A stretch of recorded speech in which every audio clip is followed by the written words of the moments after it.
Whoa. Wow. The CDC is an intelligence agency. Well, they got so much power. CDC used phone locations data to monitor churches and schools to determine whether Americans followed the COVID lockdown orders.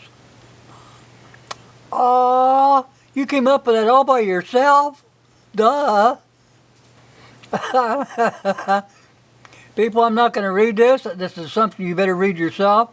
I'm going to entitle this, "Don't Go to the Gun Store and Take Your Phone with You."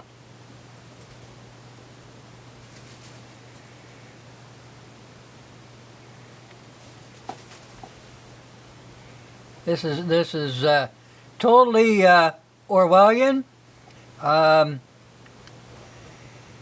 They don't have the right. They don't have the right to do this.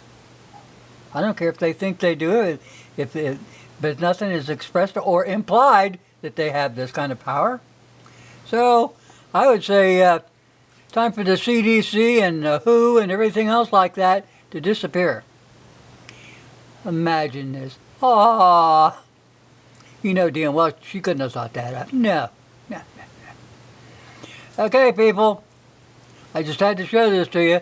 This is dated May 3rd, 2022. I'm going to zoom that in so that you can see what day it is. Here we go, a little bigger. Okay.